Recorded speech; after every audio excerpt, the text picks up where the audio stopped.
Hi, everyone. Thank you so much for joining us this evening. My name is Kate, and I'm part of the team that brings you Random House events. We are so excited to celebrate How to ADHD. We really thank you for all your support on the book, and we have a great event in store for you this evening. Just a few reminders before we get started. I'd like to remind everyone that we are on a Zoom meeting, so you can have your camera on, but we just ask that you please stay muted unless you're otherwise prompted. We do encourage you to chat with us in the chat. We'd love to hear where you're tuning in from, your reactions to the book, your excitement for tonight. If you have any questions that weren't submitted in advance, you can submit those in the Q&A at the bottom of your screen. We'll be getting to those a little bit later. And then a little special addition tonight, you can use the raise hand function underneath reaction if you would like to come on screen and ask your question live. We just ask, of course, that in the chat and the questions that you do play, please stay respectful. If you're joining us on YouTube, you can drop your questions into the chat there, and we'll make sure that they get brought over for that. And with that, I will sign off for the evening and leave it over with Jessica. Thank you again for joining us. Thank you. Can they see me? It's like Zoom, right? Everybody can see me. Cool. This is so exciting. I've never done anything like this before. I'm really excited to actually get to see faces, to see people's faces. I'm having a really bad brain day. I had a meltdown like an hour before this started because I was like, oh my God, there's so many great questions and I want to make sure I get to all the questions and I don't disappoint anybody. And I put so much pressure on myself that I ended up in tears. So, hi, I hope everybody else is doing okay tonight. We're here. This is my partner, Dr. Rafael Bukamatsu, who offered to jump in and help choose questions so that we could kind of split up that mental load a little bit. And he jumped in at the last minute, which was very, very cool of him. I was planning on doing this by myself with my community manager, Harley, managing the chat. But it turns out I needed some help. So I asked for it because I am good at advocating for myself now. So yeah. I cannot believe you intended on doing all of this while looking at all of the questions, going through all the questions, looking at the chat, looking at the questions in the chat, and are trying to answer that at the same time. If anybody else in the chat is feeling overloaded by that concept, I am too. Yeah. It's, I'm still trying to shake the internalized ableism of like, I should be able to do this. And there are so many things that I used to feel like I should be able to do this, that anytime anybody asks me anything, I'm like, it must be reasonable. Like and I'm still working on saying, sometimes, sometimes it's not. Sometimes what's asked of us or what we ask of ourselves is not reasonable for anybody, it turns out, but definitely not if you're having a bad brain day. So, I do this. I mean, I run a workshop program as part of what I do. I moderate panels as part of what I do with my day job. And I would have a hard time doing that. That's so hard to do. But do we want to kick it off to the first, pre-written question? Yeah, so I think what we're gonna do is, I don't know if we already said this. We're gonna do some pre-written. Okay, we're gonna get to some pre-written questions first. A lot of you, I think everybody had, when you signed up, you had the opportunity to submit a question, and a lot of people, it looks like they put a lot of thought into those questions. So we want to get to those questions first. There were hundreds of them, so we won't get to all of them. But I do want to say my community manager, Harley, and I went through them earlier, and there were so many good questions that we were like, this should be an episode. This should be an episode. So if we don't answer the question, we still are going to keep that list of questions and hopefully be able to produce some content that addresses them. But we're going to try and get to as many as we can in the next 20 or so minutes, and then we'll get to live questions. So you have some time to think about what else you might want to ask that we didn't cover. Take it away. And for those of you who are more into writing things down for your live questions, there's the written Q&A. If you love to talk, as so many of us ADHDers do, there's the raise the hand function that Kate mentioned earlier. So we'll get to that in about 20 minutes. But just starting off with some of the pre-written questions for you, Jessica. This is from I'm assuming Sade, like the singer, or Sade. I apologize. All of my life, I've stood out painfully from my peers for being too different. Only this late in life, in late 20s, am I starting to figure out why I'm the way I am. How do I survive this world's social norms while also being myself? That's a good question. It's still something that I'm learning, but it's part of this next adventure, right? So like my first adventure into this space was learning how to ADHD. What's going on with my brain? What are my challenges? How do I work with them, not against it? How do I function in this neurotypical world, or this world that expects me to be neurotypical?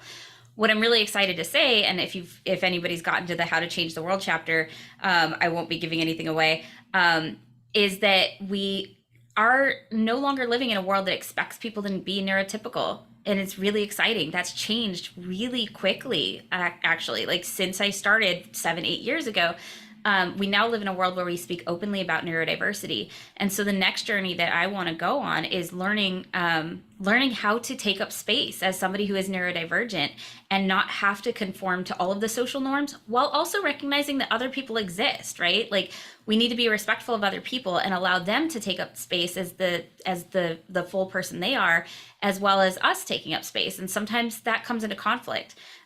Dr. B here actually taught me a really cool metaphor that we did a video about on the channel about being a balloon. Oh, that one. Do you want to explain it?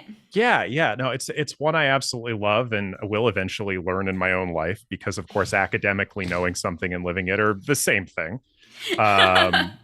It's a former supervisor of mine said that when it comes to boundaries, there's three different types of people in this world. There are bowling balls dropped into a bin full of balloons, and the bowling ball is definitely going to get its way, but some balloons are going to get damaged in the process. And then there are the uninflated balloons in the bin full of bowling balls. And as they try and inflate themselves, they're squirming around the edges of the bowling ball, and they very rarely get to go where they want to go. And then there are the inflated balloons in the bin full of inflated balloons. And if they want to move around, sometimes they get to do that, sometimes they don't, but everything kind of has to shift around their needs. And so there's pushback, give and take, and that's more of a healthy situation for everybody. Yeah, so that's essentially what it is like learning how to be a balloon, learning how to be an inflated balloon in a bin full of inflated balloons and be your authentic self. Brene Brown talks a lot about this. The opposite of belonging is fitting in. And if we are trying so hard to fit in, we can feel really lonely because we are not only not connecting with others, we're not even connecting with ourselves. We're disconnected not only from others, but also from ourselves. And so for a long time, people who are neurodivergent were expected to fit in, and we were really lonely. And for the first time, we can start to belong. And it's really exciting to me. As a sort of follow-up to that, there's a number of questions in the pre-written questions. So this is not any one particular one. But a lot of them have to do with how do I fully express the level of struggle and distress that I experience to family, to friends, when they may not be fully understanding. We actually got a lot of questions about that. Yeah. That was one of the ones I wasn't sure how to answer. So if you feel like you can answer it, like I'm open to this. I'm just saying, like, I will answer most of the questions, but we did scan through, and that was a big one. It's like, how do I explain to my family when they don't believe me? How do I Yeah. tell them what I'm going through? And I'm like, that's above my pay grade, actually. But Dr. B is an actual psychologist with a practice that, where he does talk to parents who maybe are not on board with it. So, like, do you have any advice for that? Oh God, that's one of those times where I absolutely leverage my utter BS social authority because I'm a white dude in my 40s with doctor in my title. I have instant social credibility with so many people. And because I work almost exclusively with ADHD and autism, I have this expert authority to be able to explain to people how this stuff actually affects people. And I can cite research and all of that. And so what I've recommended to a lot of my clients is to pull in an ally that other people invest some authority in, whether it's a trusted friend, whether it's a psychologist, whether it's a psychiatrist, medical doctor, but somebody who knows the score about ADHD, ADHD, autism, etc., that other people in your life believe. That's a good one. Yeah, if they're not going to listen to you, who would they listen to? I like that. Yeah. What else do we have for questions? What are any suggestions for households with multiple people with ADHD that have similar but different personalities and needs. Yeah, we had to figure that out the hard way. How to heart. I went to write the chapter on how to heart, which is a bit later in the book. That's specifically for anybody who's supporting somebody with ADHD. I have a partner with ADHD who is here right now. And so it one of the biggest challenges is recognizing that just because you figured it out doesn't mean that you can hand that to somebody else and then it just works for them, right? Like things do work slightly differently for different people. Even if you had the exact same brain, which none of us do, neurodiversity is a thing. And different impairments are going to impact different people differently. We all have our own histories, right? We all have our own trauma and triggers and, and stuff we've tried and stuff that we haven't tried, and preferences and needs, and we're different people. And so recognizing, first of all, that like, no matter how much you want to help, no matter how much you want to take your solutions and be like, here, use these, it's not going to work for them. And that's true for your kids too. Like if you've got a system that works for you, it doesn't mean that it's going to work for your kids, and recognizing that and acknowledging that. But another one is not accidentally ending up codependent is really, really tough, because a lot of us grew up in households where maybe boundaries weren't really a thing that were respected, or maybe our parents did too much for us. Like my mom did way too much for me, for sure. And I learned that if you love somebody, that you do everything you can for them, and that there is no limit to that, which was like, I thought she was the most wonderful mom in the world, but I had to unlearn a lot of those lessons and recognize that like, no, this person is this person. I am me. I can support, but especially when it comes to a partner or something, you don't want to parent your partner. You don't want to try and do things for them that they should be doing for themselves. And if you want to support them, here's why it gets difficult, right? Like a lot of times if you have a disability and your partner has a disability, like you want to be effectively interdependent, you're going to need to support each other in different ways, but you want to do it in a way that's consensual. So that was the big difference. And that was something that we had to learn the hard way, is instead of going, okay, well, like I see that you're struggling, so let me help you out. It's like, okay, what's the plan? And then let's talk about where the challenges are together, and then talk about what's the plan together. Like what, this is impacting both of us, right? Like a lot of the things that show up in ADHD relationships impact both people. If dishes aren't getting done, if the place is a mess, if one person is like ready to go for the party and the other person is like an hour later ready for the party, like that's going to have an impact on the relationship. But you, instead of deciding that you're going to solve it for everybody, you go, okay, what's the plan? Like, how are we going to solve this? And you figure out a solution together. I don't even remember the question. I just got on a soapbox. The question basically came down to, if everybody in your house has ADHD, how do you deal with conflicting needs? And it sounds like what you're saying is that you have to recognize. Yes. Oh, please go. Sorry. So I love this metaphor, this idea of if everybody has different needs, like you put all the needs on the table and you sort them through. What can happen is either one person takes all of everybody's needs and tries to take care of them by themselves, or some people go, my needs are allowed on the table. What are those needs doing here? Let's get those off. Like they're not allowed on the table. Allow everybody's needs on the table, sort through them together, and figure out how to get these needs met together. And there's a great, I talk about it in the book, the idea of this, it's in chapter 12, I think, How to Heart, the milk carton problem. This idea that there are many ways that a problem can be solved, and they don't necessarily rely on the other person suddenly not having ADHD. The story is, I'll tell it quickly, but the story is that say there's this husband and wife and they get up at the same time, hang on, I'm butchering it. There's a husband and wife. The wife gets up earlier, comes down, makes herself some coffee, pours some milk in her coffee, leaves the milk out, and goes to work. The husband has a later start, so he comes down a little bit later, goes to pour himself some cereal, goes to put milk in the cereal, and the milk is not in the fridge, it's on the counter. So he has warm milk for his cereal. So he goes, okay, can you please put the milk back in the fridge? And the wife's like, yeah. But then she forgets to do it the next day. So he comes down and it's like warm milk for his cereal. And he can be really frustrated with her and insist that the solution to this problem is just put the milk back in the fridge. But there's another way to solve this problem, which is to get his own carton of milk. So if she does leave her milk out of the fridge, he still has cold milk for his cereal. So I'm a huge fan of solving problems in ways that don't rely on the other person remembering things, being able to stay on top of things, not struggling with the things that we struggle with, because these struggles are normal when you have ADHD. And the better we can accept and create systems that allow for that struggle, the better. That's awesome.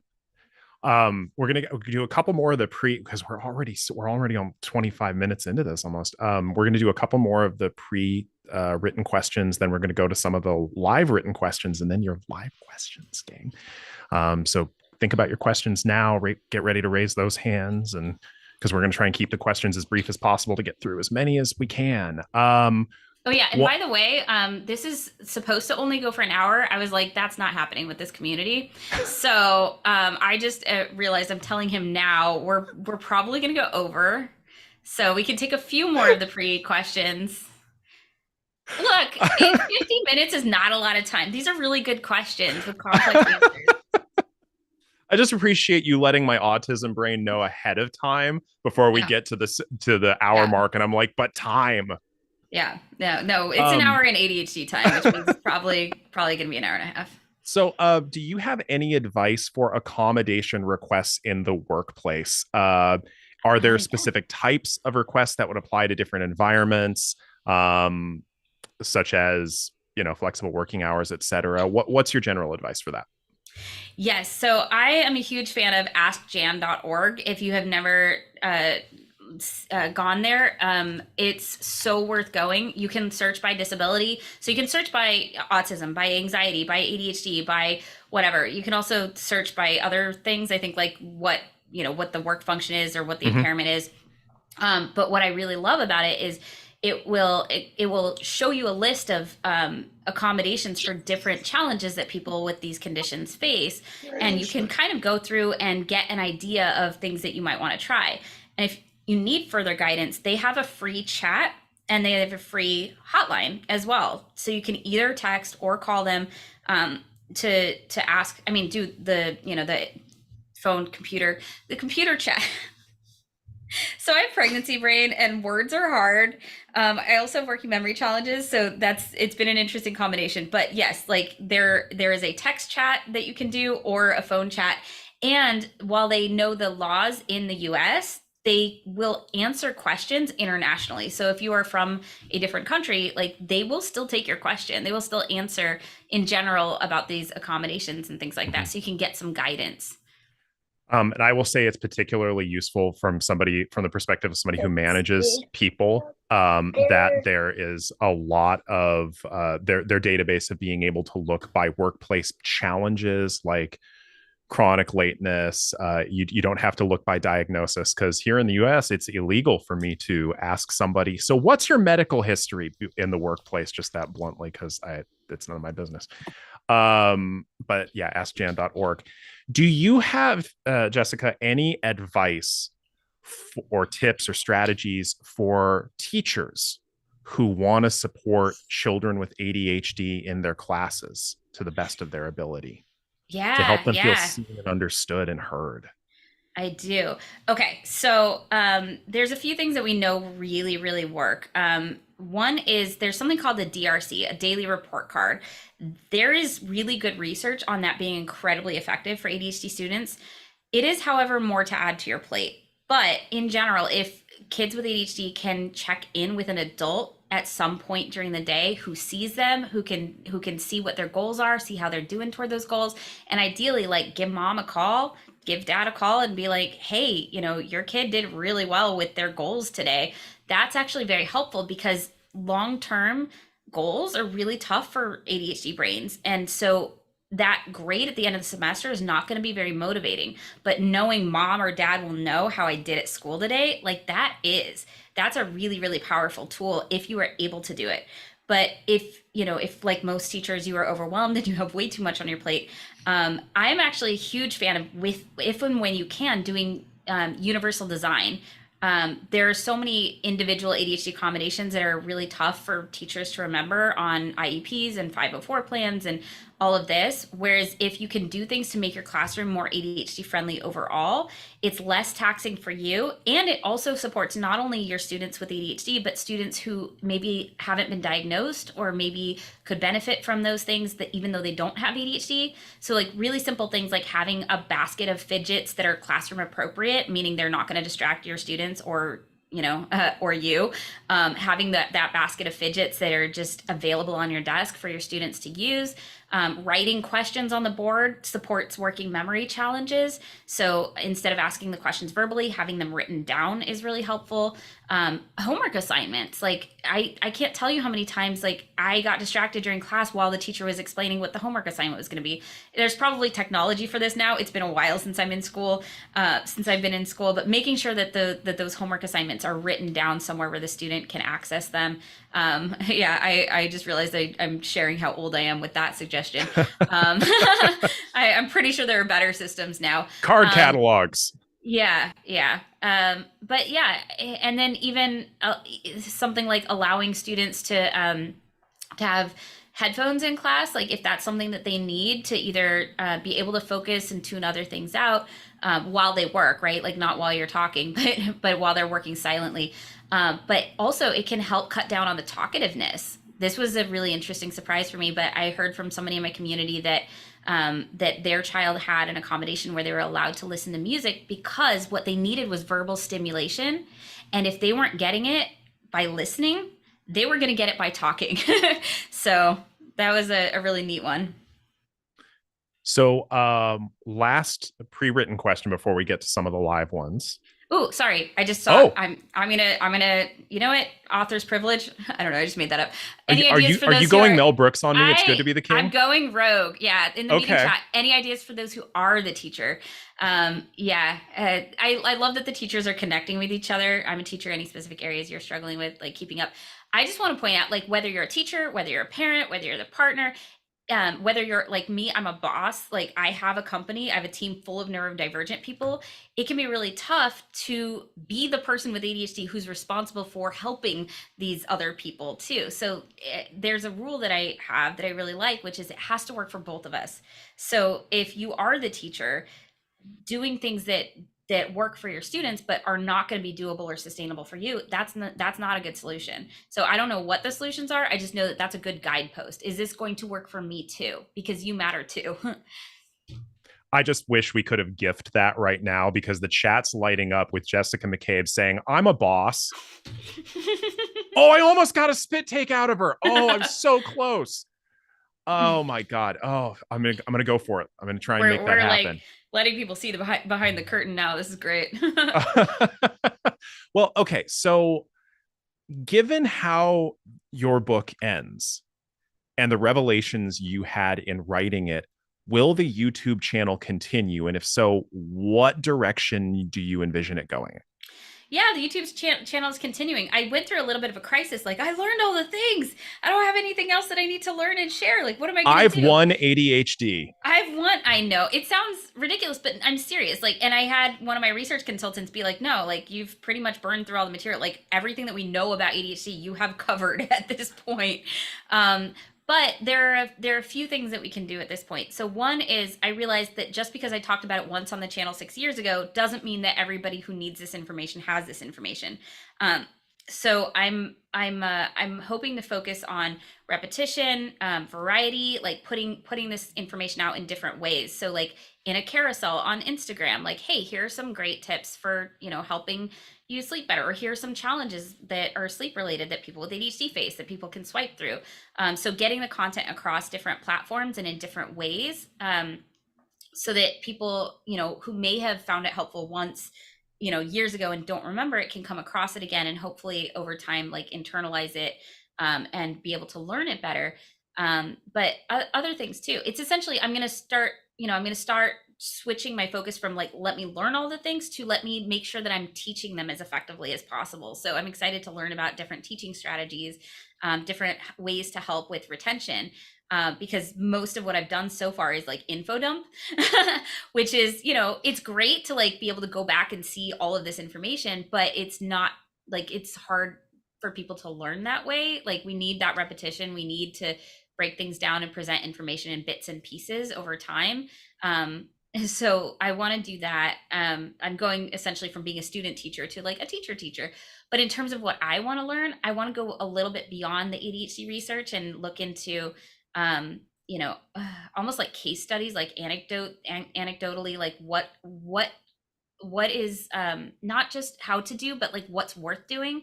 How do we figure out what our values are? What are our options? What's actually fulfilling for our brain types? Like, there's not a lot of research on that, but I think talking to people in the community and interviewing people, I think would be really cool, and just talking about different lifestyles, because so much of what we see modeled to us is very based on neurotypical goals and neurotypical needs, and we're not neurotypical. So like, what life are we even trying to create? And let's make sure that it's one that's neurodivergent friendly, just like how we're doing things is neurodivergent friendly. So that I'm really excited about. And also, looking into, just more advanced, like cutting edge research as well. Up until now, it's been like, okay, I'm sharing things that we know. We have a lot of research on this. We know, we can fairly confidently say this, but there's really cutting edge stuff on ADHD and hormones, and how ADHD impacts pregnancy, and ADHD and burnout. There's really cutting edge research that I Oh, can be looking at as well.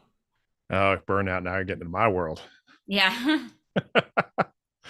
Oh, that's awesome. So let's go over to some of our live questions. And if oh God, we're already getting stuff on burnout. Please help. Um Oh yeah, so, and sorry, and being a parent with ADHD, I'm glancing at the chat too. oh Being a yeah. parent with ADHD, there's a lot of stuff about how to parent an ADHD child. I want to talk about, what if you're the parent with ADHD? Like, how do That's actually you? been a lot of the questions that have been rapidly scrolling through chat, and some of the pre-written questions. But we have a couple of people who have just dutifully and wonderfully Mm-hmm. had their hands up, ironically patiently, for an ADHD chat, and I want to make sure we call on that. Rachel, you had your hand up, I believe, the longest. Can we get Rachel on the live screen? There you are. Awesome. Hi, this is cool. So yeah, you can There we unmute go. You, yourself. yeah, make sure to unmute Hi. yourself. Yeah, hi. Yeah, Hi. it's like it's my first rodeo. Hey, it's really lovely to actually kind of talk with you, because you're actually the only person I know outside of myself that has been diagnosed for longer than I have, which you would think would make things easier, but it totally didn't, because I experienced it. I heard your story and I was like, oh my God, it was another person that had that same experience of being diagnosed, medicated, and sent on their way. Right. Like, Um, oh, problem solved. Cool, so you're good I now. have Yeah, I have two questions about this, and they're kind of related, because it's about ADHD in people born with a uterus, and how your gender impacts your experience of ADHD and navigating that world, right? Because for me, when I was diagnosed, it was still a naughty little boys thing, right? It was excuses for naughty little boys. That's how it was characterized and stigmatized, Mhm. right? So, which I am sure that a lot of people have that similar experience.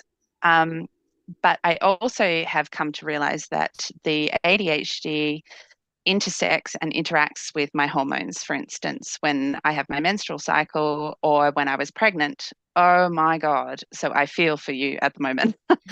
And I wanted to find out, do you know of any research that's going on into that, that I can look forward to reading, because I'm also a student. So I do. Yeah, actually, Dr. Russell Barkley has a YouTube channel. He's one of the big ADHD researchers. He did about a little over a month ago. He did an episode on ADHD and hormones, where he referenced a new paper that just came out talking about a theory of how hormones impact ADHD. But in general, what we know, and I watched the video. Harley, if you're able to find that and drop that into chat so that people can see it. I plan on doing an episode on ADHD and hormones as well.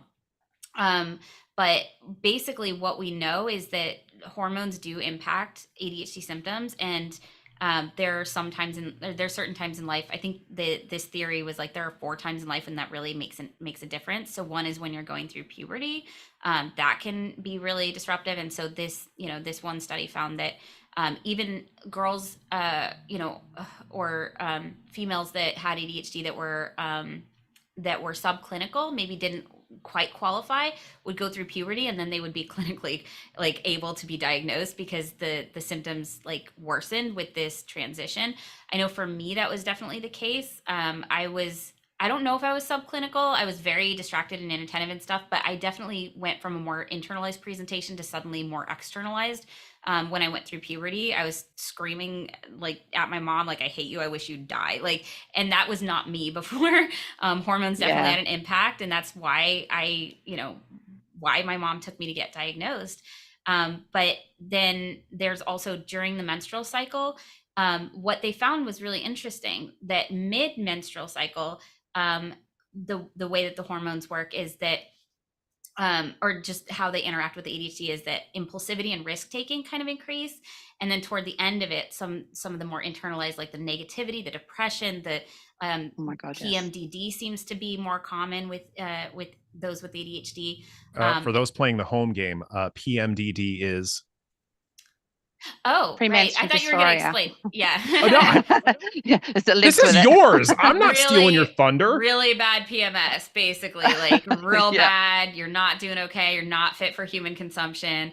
There's probably a more medically appropriate definition for that, but yeah. So that's an interesting thing to know. And so there are some people with ADHD who have menstrual cycles who will adjust their meds based on where they're at in their menstrual cycle. And some doctors are starting to suggest that that might be a good idea because your symptomology is going to show up differently over the course of that month. And then during pregnancy, estrogen levels rise a lot. And with estrogen levels rising, so does dopamine. So some people with ADHD actually have an easier time during pregnancy because that estrogen level rises. But postpartum, estrogen levels drop really quickly and really hard. And so we're also more at risk for postpartum depression. And then perimenopause and menopause, after menopause, estrogen levels are, during perimenopause, hormone levels are all over the place, which can be really difficult because you almost can't get your bearings. You can't get used to how your brain works because it keeps changing. And then after during menopause, like the estrogen levels are lower again. So that can make it harder. That can make the ADHD worse. So this is all still fairly preliminary research. I think Barkley said that there's only been like 5 studies done on ADHD and hormones in those with uterus. But it's really interesting research, and we definitely need more. Yeah. Yeah. And I hear that other people are doing the discussions about parenting people with ADHD. And as you've already said, that challenge of parenting a teenager going through puberty who also has ADHD, like I would love to hear more from everybody about that. So thank you. Yeah. Thank you. All right, so let's actually go to one in a written one from the live chat that has been flagged by Harley. Jessica, how do you deal with your bad brain days when you have something big / stressful to do that day? Well, I think I figured that out today. I had this big thing to do. So here's what I did. First of all, I tried to give myself a little bit of a break. And Harley, we have a company culture that is very open about I'm having a bad brain day, or I'm stressed, or I'm overwhelmed, or like I did a lot of really cognitively demanding things today that I should not have agreed to on the same day as doing this. That was Follow-up question right there. Right. Yeah. So, first of all, like I try not to put too many things that are going to be really cognitively heavy, AKA like things I've never done before, things that are really important, things that are very time sensitive, like on the same day. But I did overbook myself today. So, so Harley and I were supposed to be writing a newsletter this afternoon. That was going to go out to our Patreon brains, the people who support us on Patreon and make a lot of the work that we do possible. And we were going to update them on the fact that we were a New York Times bestseller and just put out this newsletter. And we both realized like, oh, we can't now. Like, so instead we just hung out in the office and played a crossword puzzle and chilled. And then I went up to like, I have a virtual office that I love. We've been using Kumo Space. And I went up to the rooftop to kind of chill, and like I grabbed a fake beer and was just sitting up there relaxing. And I asked my partner if he would come and hang out with me. he's never been in this space, by the way. Like I needed company, and I was like, I need to talk to you because I'm feeling a lot of pressure. Like I've got this event and I'm really stressed out. And he goes, okay. And so he comes and joins me. And then he's so frustrated because he's like, what do we do? Because I start talking to him and I was like, and I'm feeling this. And he's like, are we working? I thought we were working. Like, what's going, I don't even remember what he said, but like, it No, was I was this. in full blown autism directness Yeah. Yeah. of like, what's tone? But yeah, when he is confused, he sounds angry. So my Oh, rejection yeah. sensitivity kicked in, and I just started. Socialization subroutines were down. Yeah, so I was already not doing great, but I melted down. So I did try to theoretically like accommodate myself by saying, okay, I'm not going to do this cognitively heavy thing because I need to reserve my cognition for this other thing. I'm just going to take some downtime, and I'm going to go to my partner and like ask for support. But I was not clear about what I needed. He was confused. So like, yeah, I was already like right on the edge, and that just pushed me over. So I melted down. But then what I did was like he was able to transition and say like, oh, okay, like I am able to operate, or what is it, like subroutine empathy. Oh yeah, no. I just had to install a different execute file, and we just clear up a little bit of RAM, make sure the CPU is not overheating, and I needed to clarify like what are we actually doing. Sir, Oh, somebody has unmuted themselves.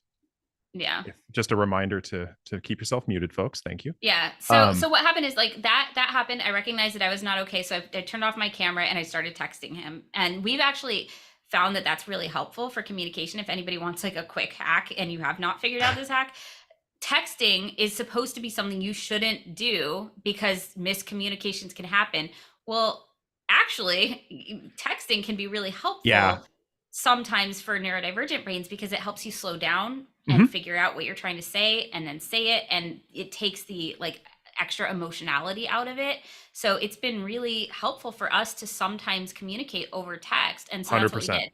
I turned off my camera. I communicated over text. He was like, okay, I understand what you need now. And I was like, I just have to pull myself together. I'm like crying, like full on crying, like 15 minutes before I'm supposed to show up for tech check. Going, I can't do this. This is so much pressure.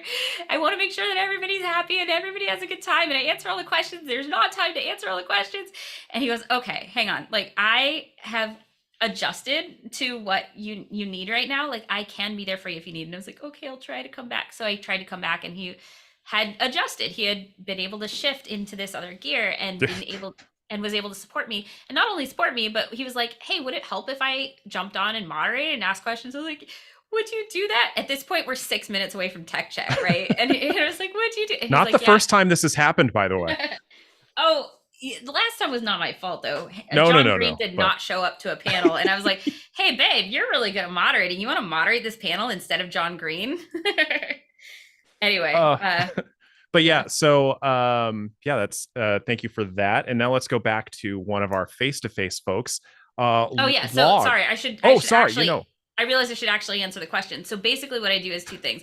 One, I adjust my expectations of myself that day, and I start taking things off my plate that can be taken off my plate. And two, I ask for help. Succinct. Love it. Log, you have been waiting patiently. Thank you. What's your question? Oh man, I don't know if I should run with what the subject is. Let's see what I've got jotted down. So you know how you're talking about how you sometimes put yourself in the position of like a therapist or like just like that person because you do it because you have a lot of empathy and you want to take care of them and you love them, and since you have all these tools and you can go out and research and just help, and then you fall into that position. How did you figure out how to get out of that? Because I read so many autism books for my partner. I read Unmasking Autism. I looked up so much research, and I'm like, because I know it stresses her out and stuff like that. And I'm not going to be like, hey, hon, go do it yourself. When she's like, I'm scared to, I'm not ready to. And I'm like, but she's open to listening to me. So if I could provide that, I've done that for years. But at this point, I've started being like, okay, it's kind of getting exhausting. I'm not really paying attention to my relationship anymore. I'm paying attention to her other relationships. And that's not fun. And then I read your book, and I'm like, okay, I should actually take this more seriously. So how did you start to figure out how to shift that? Because it feels good to help, but it also drains you. So how do you feel good to help but not do that anymore? To be clear, we're giggling because this is definitely doesn't apply to the two of us. Well, it's what we had to figure Totally out. not. So I actually rewrote the end of chapter 12 3 times, or I wrote it 3 times. The first time was like, okay, like, so we actually started learning about how we, how we each worked and accepting each other. And like, it was all about acceptance, right? Like accepting that he's going to struggle with these things or whatever. And then I reality tested that, and it was like, okay, but that impacts me. Like if I'm just like accepting that, that X, Y, and Z, like, but then I'm missing out on parts of the relationship that are important to me, or I see him struggle and that hurts me. And it's hard for me to like see my partner in, be miserable all of the time. So like it impacts me. And so I was like, okay. So the second rewrite was like, oh, acceptance. But part of that acceptance was accepting that he needed a higher level of support than I could give. And we both needed a higher level of support, and I was already in therapy, he needed therapy, so it was kind of that like, okay, I can't do this for him, he needs to be working with a professional, he needs to be working with somebody else. The third version was, all right, what's the plan, because I came to him at some point and I was like, okay, well, here's actually, I hope it's okay that I'm sharing this. I don't know until you do, so you're rolling the dice on this, aren't you? Well, can I tell you like what my breaking point was? Was he like we had to like Is you this can what we already you can put just on? say stop. We've already talked about it, but say Okay. stop if you want me to stop. So I was we had decided that he was going to try and find a therapist, right? And like at a couple months after that, like I was trying to wait patiently, and I had kind of backed off of like me trying to do all the things because I'm like, cool, he's looking for a therapist, he's going to get support, it doesn't have to be me. And so I chilled out a little bit. Well, me chilling out turns out like made him feel better. But what happened was 2 months in, I'm like patiently waiting for him to find a therapist, and I'm like checking in and going, how's it going? And he goes, I actually don't think it's as urgent anymore. I'm feeling better. Like I don't feel as depressed. And I was like, what the, like, what do you mean it's not urgent? We're about to get pregnant. I'm gonna go through pregnancy. We're gonna have a kid. What do you mean it's not urgent? The house like, looks different when you live inside it. Yeah. So like I lost it, and I was just like, I had to tell him like, I am tired of, it feels like I'm doing 90% of the work because I'm figuring out what I need, like, and how to accommodate my ADHD, or sorry, I'm trying to figure out what he needs and how to accommodate my ADHD so that I can give it to him. But I'm also trying to figure out what I need and how to accommodate his autism so that he can give it to me. And I'm like, I'm doing like so much of this work, and I'm trying so hard to like learn about his autism and understand his like what he needs in terms of his mental health and stuff like that. And he goes, I didn't ask you to. And I'm like, you're right, you didn't ask me to do any of that. But then I was like, but okay, but what am I supposed to do? Because it does impact us. And so that's where we came up with the end of chapter 12, which is what's the plan? Because the plan cannot be you just stick your head in the sand and don't deal with it. And the plan can also not be I will do all of it for you. So we started meeting every week and going, okay, like what's going on with your mental health? What are you doing to get support? What role do you want me to play? But how are you going to get the support? And realizing like there are things that are his to deal with, and there are things that are mine to deal with, and figuring out where that line is, and knowing that I can be a support to him, but I cannot manage his mental health for him. And the really cool thing that happened out of that was he started taking more ownership over it. And there were places where he was still stuck, right? He's like, well, I was like, what's the plan if you can't find a therapist that is going to be a good fit? Because a lot of people who are autistic and adults and, have other intersectionalities, like it's very difficult for them to find somebody who's a good fit. So I was like, what's the plan if you can't find somebody? And he goes, well, I don't know what else there. I'm like, would you like me to look it up? Like what your other options are? And he goes, okay. So I started Googling like, what are the supports that somebody with autism She does that so well. And I like wrote, but I asked him if it was okay. And I started writing a list. And by the time I got done with my list and went to present it to him, he had already found like 3 things that he could do. So like he started taking more charge of it when I backed off. And then the more he started taking charge of it, I was able to continue to back off. And it turns out people are a lot better at managing their own mental health than you are at managing their mental health. Like I wasn't doing as much, I wasn't trying as hard, and somehow it was also more effective. So that's what happened for us. Like I don't know if that's always how it would go, but what happened for us was I hit a point where I was like, this isn't fair. I need you to be doing something, and and it can't all fall to me. Like, what are we gonna do? Yeah, but how did you, I'm so sorry. How did you find like an ease in that? An ease? Oh, it's not Yeah. easy. No, I mean like Can I jump in how on did you this? kind of get, yeah, go ahead. This is actually when I work with families and individuals, this is one of the hardest things for a lot of people in the periphery of somebody who's struggling, for them to deal with it, because it's our natural inclination as people. We want to solve, we want to fix. I certainly fall into that category with Jessica all the time, because there's certain things I'm really good at that she struggles with. um Linear, processes around the house, fixing things, that I jump in with that. But one of the hardest things that I work with people on is getting comfortable in your own helplessness, because if we rescue people all the time, then they never build up any sense of resilience.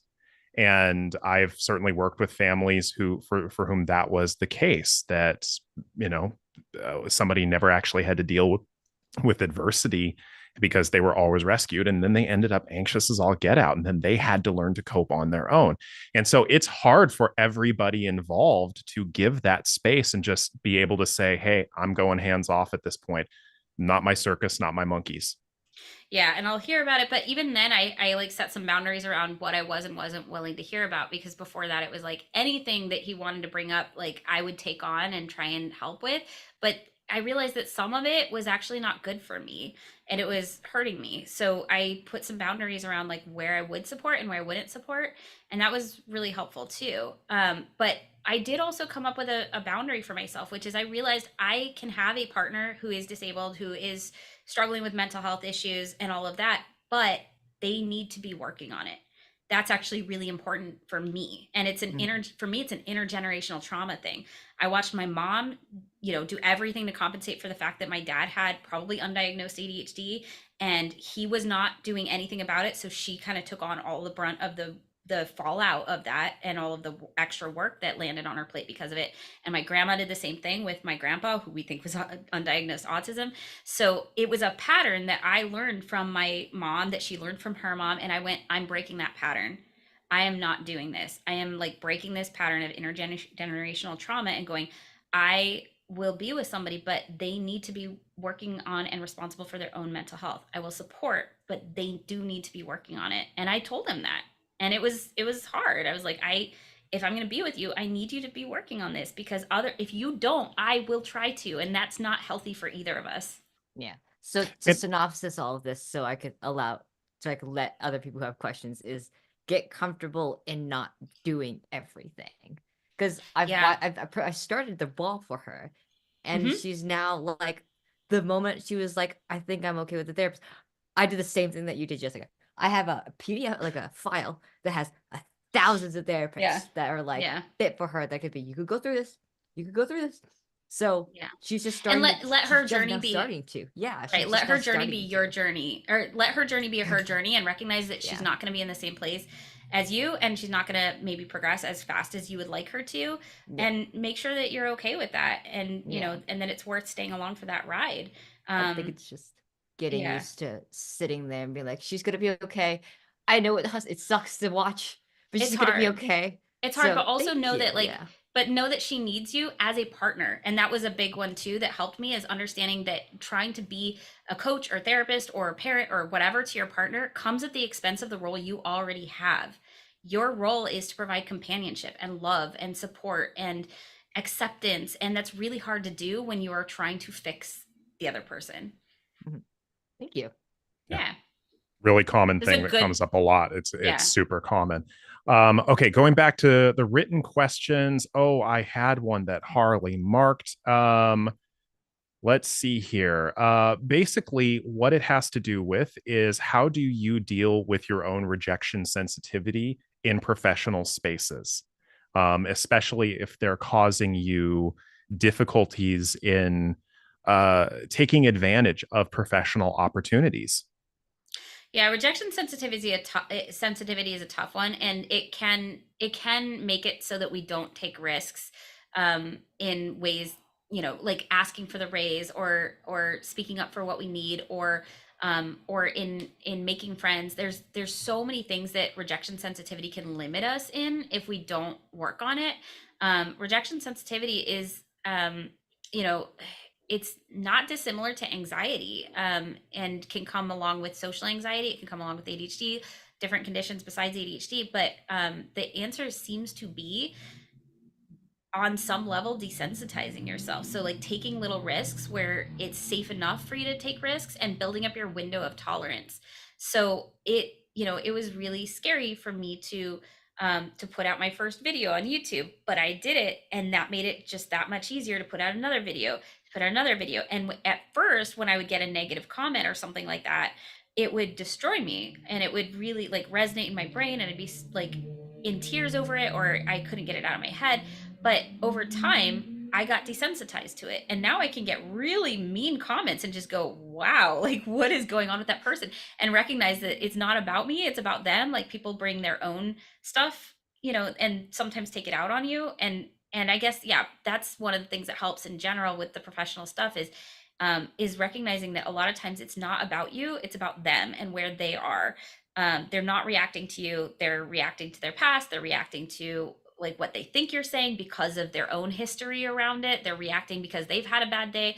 And so it's not a like, don't take it personally because good luck, right? But it's know that, like, at least intellectually, know that a lot of times it's not personal. People can react to the exact same video that I put out in really like loving and supportive and, oh my God, this changed my life ways, as well as like, this is useless. Why would, this is like, why would anybody ever watch it? Like the same video, right? The same video. So they're not reacting to me or what I put out. They're reacting to what I'm putting out or what I'm saying or what I'm doing through the lens of their personal experience, their mood, their everything. And one of the things that helped me too is knowing, this was something I learned from a peer support group, or a peer support training that I did years ago. The teacher gave an example of two people that might come in to get support from a peer support place, like I don't know, like a place that has 12-step programs or can help people find housing or jobs or whatever. And she was like, okay, imagine like one person comes in and is like, oh my God, I'm having such a bad day, and starts talking about it and venting to somebody and like, and saying, God, I could really use a friend right now. I could really use an ear. And then there's another person who comes in and goes, this is stupid, this is shit, like, just comes in ranting and like attacking everybody. And the teacher goes, which of these people actually needs support more? And it's usually the person who doesn't know how to communicate well, right? Like it's the person who is coming in swinging and who knows how to come in and be pleasant and easy to help is the one who actually can get the support they need. So that changed my perspective as well. So I don't know if that helps at all, but like I try to recognize that it's not usually me that they're responding to. It's what they've got going on. But also in terms of opportunities, in terms of raises, in terms of jobs, I used to go in with this very like pick me attitude. Like, I want to be good enough. I hope I'm good enough. Like, here's all the, let me show you how great I am so that you can hopefully pick me. And now I go into these situations looking for fit. Instead of trying to fit what I think the other person wants, I go in going, okay, I don't know if this is going to be a good fit. Let's find out. Let's find out if I am a good fit for this role. Let me find out if I'm a good fit for this project. And that's part of that is like, am I what they're looking for? But part of it is, are they what I'm looking for in terms of that? So there are a lot of times where you can get a raise at a job, but it comes with a promotion and it comes with a position that might not actually be a good fit for you. So, I mean, now we're getting a little bit beyond the rejection sensitivity, but I think that's worth mentioning. Well, I'm basically hearing two things in your answer. One is having corrective experiences where you have value, and it's simultaneously recognizing those corrective experiences. Not just corrective experiences, desensitizing, because sometimes they're that's not part corrective two. experiences. Oh, okay, got it. Yeah, and part two is learning that you in fact can get through the tough feelings. Yeah.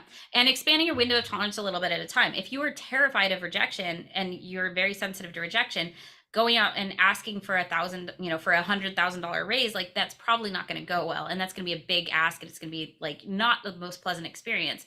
But asking somebody if you can borrow a pen right? Like starting small, starting with asks that are within what you can handle, the distress that can come with that if somebody says no, and that can slowly build it up. What I do know does not help is avoiding situations. If you avoid situations because you're afraid of rejection, that can make that fear worse, and it can worsen and exacerbate that rejection sensitivity as well, Yep. because you're not building up the resilience to be able to handle it. Yeah, that's a very common pattern across a lot of diagnoses.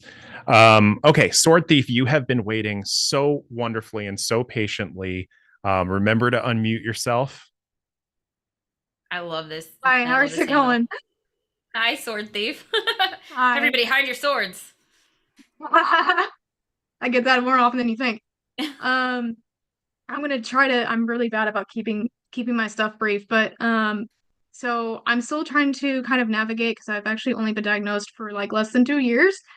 And the problem that I have, and I apologize if this is in your book, I haven't had a chance to finish it.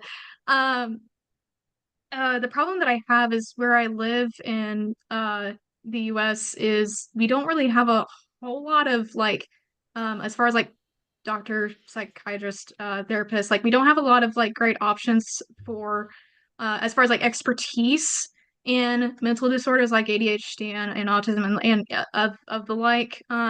What would you like have you um either or personally or through research what am I trying to say? Um, like train derailed. Um, Finding that support as far as medical personnel, I guess. Does that make sense? I'm sorry. No, So- it does, and it's really tough. Yeah, actually, Rolf, do you want to take this one? Yeah, I can. You are the kind of support that people are generally looking for, and you also very recently know that the struggle to find somebody who's appropriate. So, and it actually turned out to be an interesting extra challenge for me because my work is public facing, and a lot of the experts who are local to me I either know personally or have volunteered or worked for me at some point. So my pool of people to find support is exceptionally limited. I have to find somebody with expertise in exactly what I do who I don't know or who hasn't worked for me. And it was an interesting challenge, but it's a lot of trial and error. One of the things, sort of peeking behind the curtain of mental health, if you go on Psychology Today and you see, hey, what do I have expertise in? And somebody has like 24 things. I do not believe them. I believe that they are comfortable working with multiple things. I'm comfortable with working with a lot of things, but true expertise and specialty, fewer things there.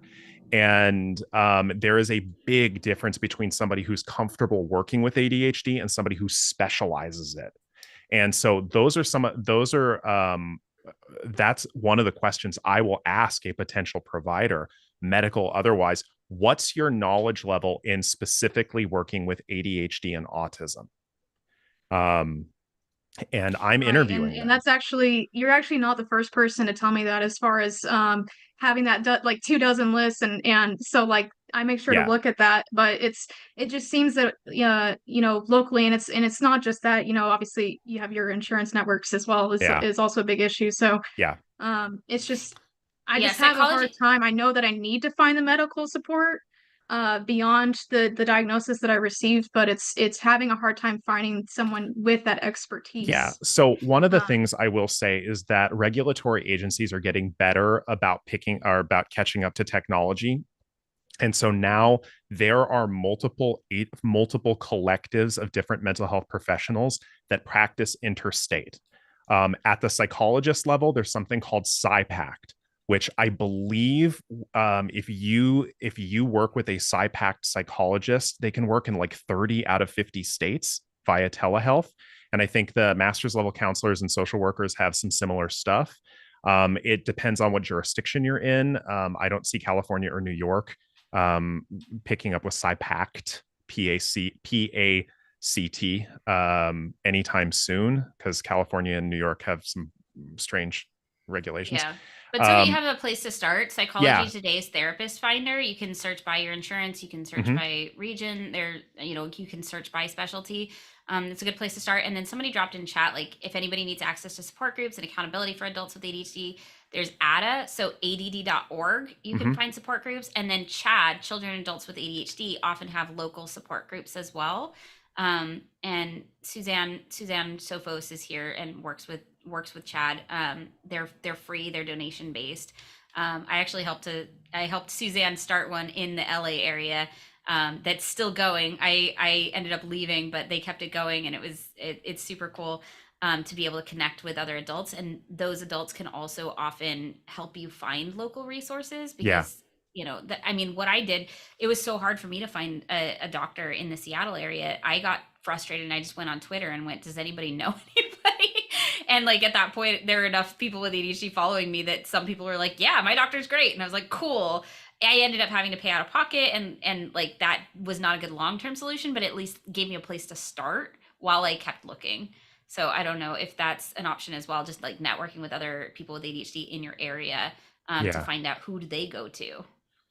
Yeah, I think that's the big struggle is I just live in a part of the country that's still kind of I guess the best way to put it is behind the times. So but where's I that? appreciate. I'm sorry. Where is if it? you're comfortable, Yeah. what state? I live in Texas. I live in a northwest portion. No, I can send you to somebody. So there's somebody in Texas. Like, yeah, we know people in Texas. Yeah, we know people in Texas. Hang on. You know what? If you email me, I will send you some resources. I know in South Texas, and I don't know if he does telehealth, Brian Kunde.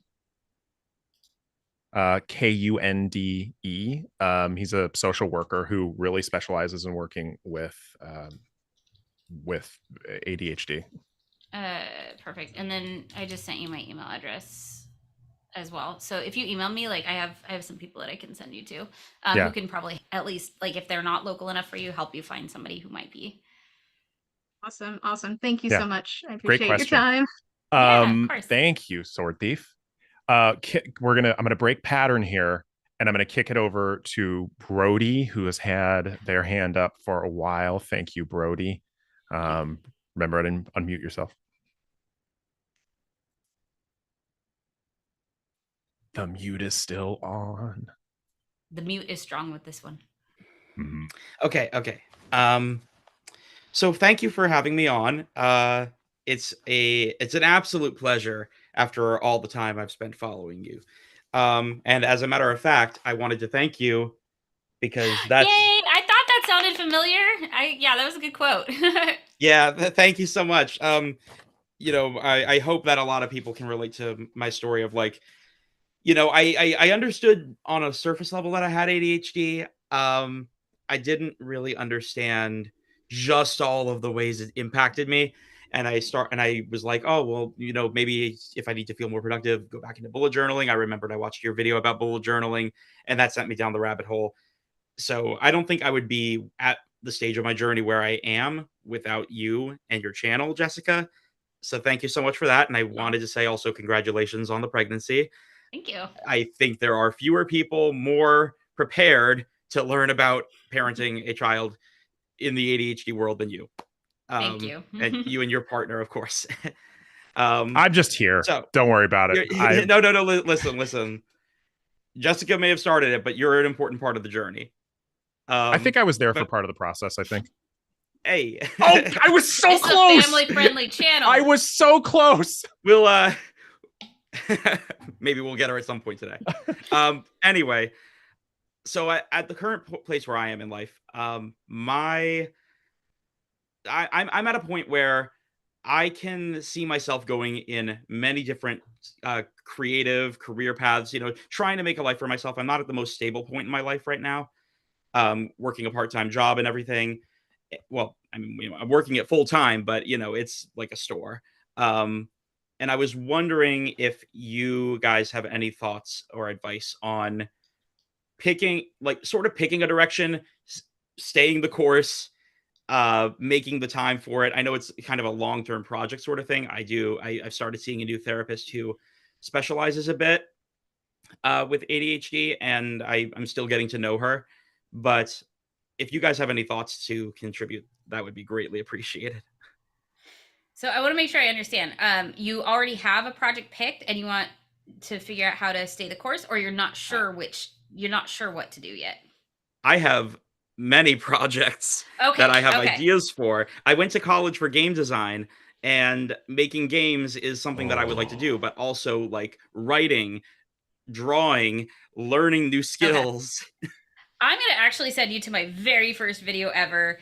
It is so old and so janky, and I referenced Dr. I love your Amen, old which videos. I did not know at the time that he was problematic. But he has a tool called the One Page Miracle that actually helped me a lot when I was first starting, because I was the person who was like, "Oh, it's a new year. I'm going to learn Japanese and I'm going to do this and I'm going to like." I had so many projects. I had so much that I wanted to do, and he has this tool called the One Page Miracle, and he calls it that because of the difference that it makes in people's lives.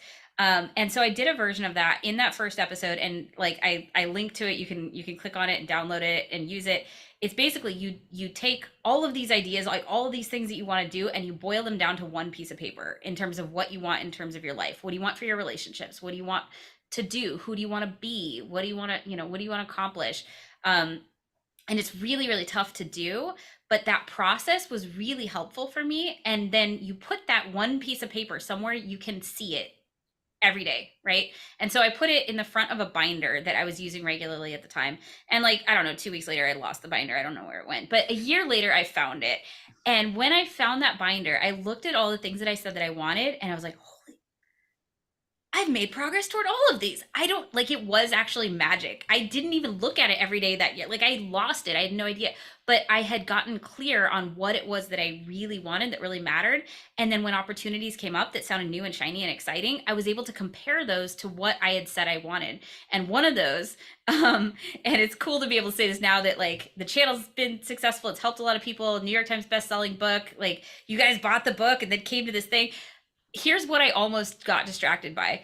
I was offered a job a few months into starting my channel as a backup dancer for this Mexican band who I had done like some modeling for. Like, I was on the cover of one of their albums, and so they were like, "Oh, people really liked you, and so can you want to be a backup dancer for our band?" I can't dance, but I was like, I'm never going to get offered an opportunity like this again. I would love to be able to dance as a backup dancer. That sounds super fun and exciting and different from what I'm doing now, which is sitting and reading research papers. Like, I would love to do that. And then I looked at my One Page Miracle, and I'm like, nowhere on here is there anything remotely connected to being a backup dancer for this band. So I said no. But if I hadn't been really clear on what I wanted, I don't think I would have, because it sounded really cool. It was this once in a lifetime opportunity. Never again would somebody offer me a job like that, because I was not a dancer. But I went, you know what, that's going to distract me from the things that I said that were important to me. And so I picked a direction and I went with it. In terms of what direction to pick, like that's not something that I can answer for you. But I will say, if you don't already follow at the Dr. B on Twitter, takethis.org. They specialize in serving gamers in the gaming community. They've done white papers on what it's like to work in this business. They've done papers it's rough on like right now. burnout. Yeah.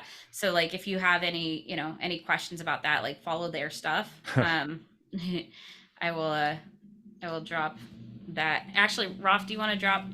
I can do that. Yeah. Drop that in chat, like who to follow. Yeah, absolutely. Yeah, I hope it's so helpful much. for you. I just gave you homework. I'm so sorry. Listen. Homework is just kind of the way it is with ADHD. It seems a lot of the time there's a lot there's work to put in to figure life out, and I understand that. I will say it was worth it. It was worth the effort. It took me like a week to do all that, but then it has served me for years. So hopefully it's helpful for you as well. Sure thing. If you're ever in the Philadelphia area doing book signings or what, I'll be there. Awesome. Thank you so much. Thank you.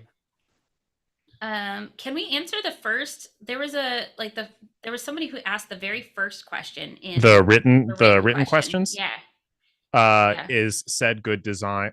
It's said that good design is invisible. Are there any ADHD friendly design elements in How to ADHD that might go unnoticed? Yeah, there are. I figured you'd wanted to ask this one, talk about this one. Yeah, I actually, it's our next video coming out, I think on Thursday. I go through the book and show people what I did to make the book ADHD friendly. And I decided to do that video for two reasons. One, I'm hoping that people who are maybe scared to buy the book will get to see what I did to make it ADHD friendly and be like, oh, okay, like books are hard, but that book I can handle. But also, I'm hoping that it inspires other authors and other publishers to think about ADHD friendly design in their books. Because there are a lot of books for people with ADHD that I pick up and my brain just nopes out because it's not formatted in a way that's ADHD friendly. So one of the things that people might not notice is that I break it up. So there's a good balance of humor and there's a good balance of humor and relatability and information and tools. I tried to balance it out because part of what makes something not ADHD friendly is we get bored. And so I tried to mix it up. This is not just a how-to book. This is not just a memoir. This is part memoir, part how-to, part quotes from the community. Like there's just, you can bounce around. And that's the other part. This might be more obvious, but you can bounce around to this book to whatever chapter you want. It was not meant to be read straight through necessarily. You can see like my journey and my progression from like internalized ableism and, like feeling like I should be this other person entirely. Let me go fix myself to all the way to the end going, hang on, like, maybe I'm okay. Maybe the world needs to change a bit. But also I'm glad I empowered myself in the process. Like there is an arc to the story, but it is meant to be, you can just flip to any chapter. If you're struggling with emotion dysregulation, go to how to feel. If you're struggling with remembering things, how to remember stuff. If you're struggling with time management, how to see time. And you can read these chapters without having read any of the rest of the book. And then for those of you that have not made it to the end of the book, because it's just come out, and also I don't know if I've ever read to the end of a book ever. In the wait one more thing, I give away the fact that you can actually start working with your brain, not against it, even if you don't remember anything that you've read in this book. And I explain how. So I don't expect people to remember things. And I don't expect people to read the book. Like I tried to make it so that it would be useful to as many people with ADHD as possible, whether or not they actually read the book, and I also tried to make the actual reading of it as engaging as possible so that people could read the book if they wanted to. So we've got time for two more questions. Okay, and let's do some hand raises. That's where I'm going with Okay. this. And Elizabeth is first in line. Hi. We can get Elizabeth up on the screen. Hi. I just want to thank you so much. Your channel has meant so much to me, and thanks to you, I have an entire full family of ADHD. At least I know that I have a whole Wait, hang family. on. I didn't cause this. No, thanks to you. Okay. I know we have a full family. No, Okay. Seriously, I didn't. I'm hitting perimenopause and have now found a diagnosis by way of neuropsychs for my children. That's great. Thanks to Google, largely diagnosing me with videos of yours. So I really appreciate all of the insight that you have put out there online, because I had a number of people go, no, your daughter, she's not.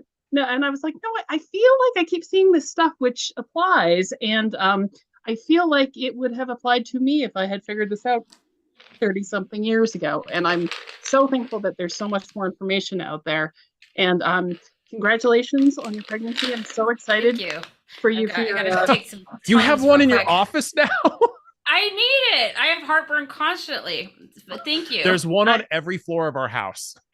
I feel you on that. I just want to say I'm looking forward to how your channel progresses as you have a family system of ADHD situations, because my husband and I are both engineers, and it's just a whole family affair of all of that. And I have to say, I truly appreciated your jokes about your processing systems coming online, and the relationship discussions you were having earlier. It sounded very familiar to my life. So, but seriously, I just want to say that I would love more information on the hormone situation affecting stuff.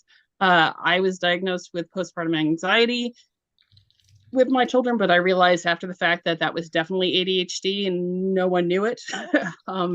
And so any stuff that comes online about hormones or about how to help family systems understand how to, when everyone in the family has different neurodivergent needs, and some people are very sensitive to noise, but other people have very difficult emotional regulation.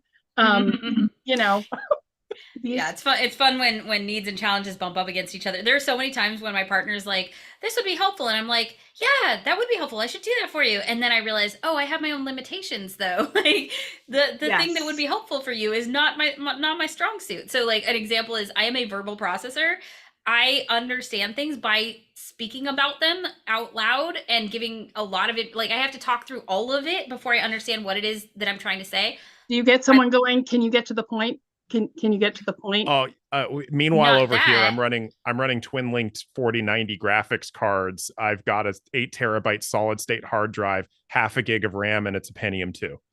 So he has a slower processing speed. So it's a really rough thing because I need to say all of the things in order to understand what one thing I'm trying to say. And by the time I get to the one thing I'm trying to say, he's overloaded. Like, I have overloaded his processors. 100%.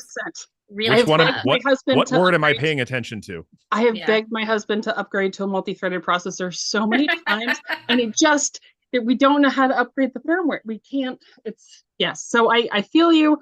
I look forward to more information that helps all our family systems understand how to give and take the needs of kids, partners, who are all dealing with our own taking care of yourself while taking care of the other people, but putting your boundaries up so that you can encourage them to take care of themselves, take care of yourself, and everyone can find their own, needs. Yeah, I think I will do content on that. Thank you, because I'm still sort of feeling it out. Like, I have a vague idea of where I'm going now, but it's vague. Whereas at the beginning of my channel, it was very clear. Like, I need to know what the heck is going on with my brain. Why am I running these challenges, and what do I do about it? It was a very clear path.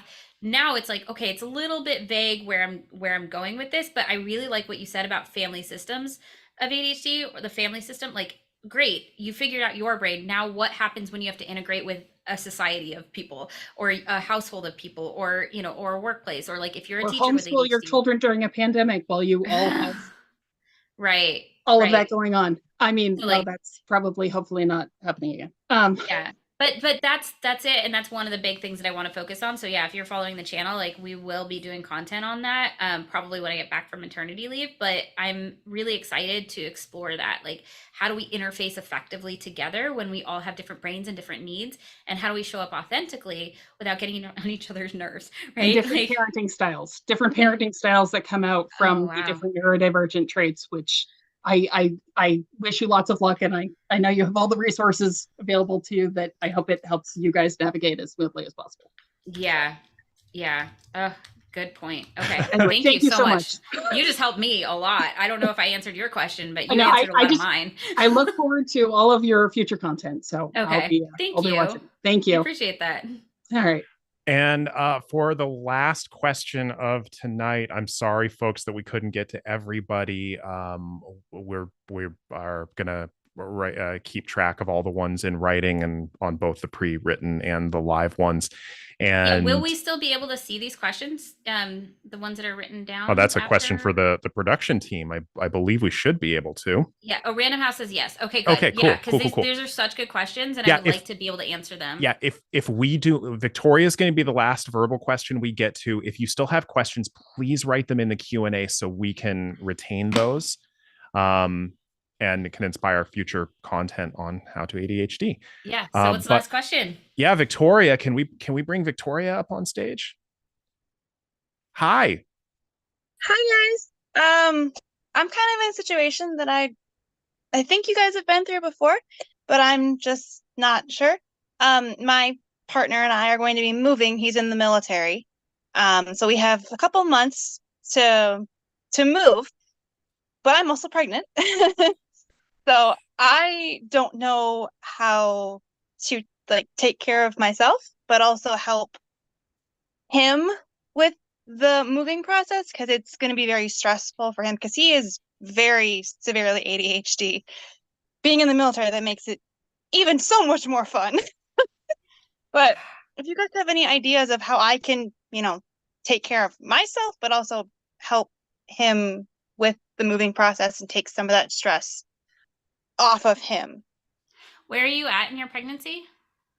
Currently I am at 19 weeks. So, Okay. but by the time we move, I'll be at the point where I'm like, I'm not gonna be able to help you. Yeah. So you'll be in your third trimester by the time you're actually moving. Yep, Okay. So you haven't had your 20-week ultrasound yet, right? I have not. Okay. So, I mean, that's the first thing. Don't commit to anything until you see that ultrasound, because that's when like they're looking for a lot of complications and stuff. That's when I personally found out that I had certain complications that met in my third trimester. Like and even before then, I could no longer lift more than 20 pounds. I was not allowed to run. I was not allowed to jump. My activity is severely restricted, and I'm also going to be giving birth sooner than I expected. I'm going to have a scheduled C-section anywhere from 3 to 5 weeks, depending. They're monitoring my situation, but anywhere from 3 to 5 weeks before my due date. So anything that I would have planned at 19 weeks would have fallen right apart. So that's one thing to note. Another thing is like if you're in your second trimester and you're doing well mentally, I can't give direct advice. Obviously, I'm not a doctor or anything like that. Just speaking from personal experience, like if there are things that you can help with in terms of organizing stuff and making lists and breaking down like what's going to happen when you have the mental energy, just know that like later on it's going to be more overwhelming. You're going to be more tired. Like you're going to maybe have meltdowns right before really important events. It gets a little bit harder once you get into the third trimester.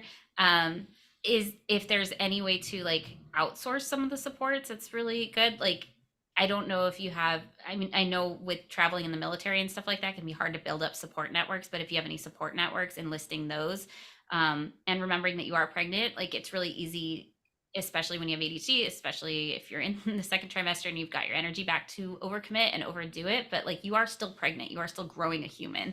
So the more that you can lean on other sources of support, the better, or even trade supports. I don't know. Rolf, do you have anything to add to this? I mean, this is for me, just speaking from my own personal experience, because obviously I can't give you any direct suggestions on your situation. For me, getting the external support to help recognize what my limitations were, because I have noticed this thing in a lot of ADHD and autistic folks where we have a tendency to say yes without thinking about what our limitations actually are, or in some cases pushing through where we probably should have stopped, and sometimes hurting ourselves in the process. Never done that at all. And basically getting some sort of externalized support to say, yeah, no, it's you stop. Yeah, it looks like there's some ideas in chat too. Somebody said make one of your baby shower gifts go into paying for movers. Yeah, I think babylist.com like has a thing where you can have people register for gifts, but one of the gifts can be like practical, financial support for something like that. And then somebody else said each military service has a family services section that can help. They do. That's the other thing. Into that. The military will move like the majority of our stuff, but we still have to put some stuff in our vehicles to drive where we're going. But I'm like, I'm gonna be at my max at that point because I've already had pregnancy before. So, and I was at my max at like 30 weeks. So I was like, I'm done. But I just don't know how to help him because he's going to be so stressed out with trying to handle his ADHD, helping me, and then trying to do all of that. So I'm like, helping. Oh, go ahead. Well, I was going to say, I recognize that the military, the U.S. military has a lot of supports in place if you know how to work these non-ADHD friendly processes. Yeah. And I don't know what specific supports are in place for your spouse for that. I did do a specific thing with Zillow about the challenges with moving specific to ADHD that had a bunch of specific strategies. Like, hey, here's what challenges we face. I can see if I can find it or if Harley can find it and send it to you. That was like I had more time to think about what to say, and they compiled it into actually a really good article. But figuring out like what supports he needs and helping him figure that out can be really helpful because when you have ADHD, like planning, prioritizing, sustaining effort toward long-term goals, these things can all be really helpful or really difficult. And the way that our sense of time works is everything's either now or not now. So it's possible that at this point he's like, oh, it'll be fine, I have time, and it's like hasn't landed on his mental plate.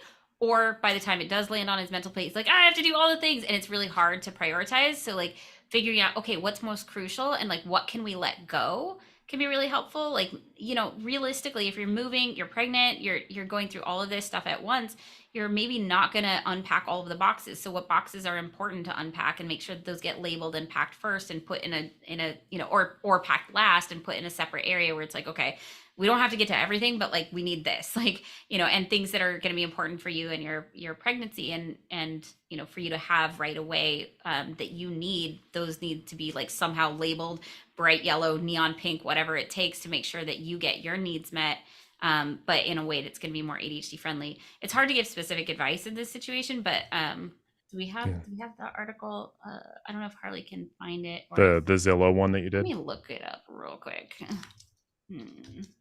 I don't know. But in the meantime, while Still Jessica's Zillow. looking that up, as a reminder to Okay. those of you who still have your hands raised, please type down your questions in the Q&A chat so we can keep a record of them. I just checked with the production team, and we are going to be able to offer some resources as a follow-up email to folks with links for all of you who have been just like opening up all the links and are about to overload your computers. So the looks like the production team will be able to send resources to folks in the next couple days. Yeah, and I just sent the article. I was able to find that quickly. Googling things is a bit of a superpower for me. You're so good at it. I'm quick. I do it for a living. I've gotten fired for it before, spending too much time on Google, but now it's my living. It's not specific to pregnancy, but hopefully it will have some tips and like give you some insights as to like what your partner might struggle with. Yeah, I wish I could give you a better answer. It's a challenging situation. If anybody in the chat has been in this situation and has any tips, feel free to add in or jump in as well. Yeah, this is really cool. Oh, people don't know. Oh shoot, people didn't know that the Q&A chat is different than the regular chat. Random House, will we have both the meeting chat and the Q&A chat? Because then we can scan through for questions from the meeting as well, in case people asked questions and put them in the wrong place. Oh, we got you. That's awesome. Super ADHD friendly. One of the things that makes things ADHD friendly is error tolerance. If we accidentally do it wrong, like first of all, is there a system in place to make it so that we don't do it wrong in the first place? And if we do, is it okay? And we try to make it okay. So yeah, you can save chat in the upper right hand corner. Sweet. Sounds like the production team is on it. Yeah, that sounds good. Thank you so much for coming. I wish that I could have gotten to more questions. I was like, this is not going to be enough time, an hour. And so we did 90 minutes. It was still not enough time. I wish I could have talked to more people. But yeah, for people asking if this is something that we can do again at some point, possibly. I got to talk to Penguin and see how that would work. I've never done anything like this before, but it's very cool. Yeah. So thank you everybody, and thanks Random House for being so accommodating of everything. Thanks to everybody who has been here listening, and good night or good time zone to wherever you are. Oh, come on. Hang on. 1, 2, 3. Everybody. Bye, Cheers. brains. Bye, brains. I say bye, brains. Bye, brains. Bye, Thank you, guys. Yeah, bye, brains. Aw, Thank that's you. so Bye, brains. Bye, brains. Bye, brains. Bye, brains. Bye, hearts. Have a good one. Bye, brains. He's gonna cry. It's awesome. Brains. Bye, brains. Brains. Brains.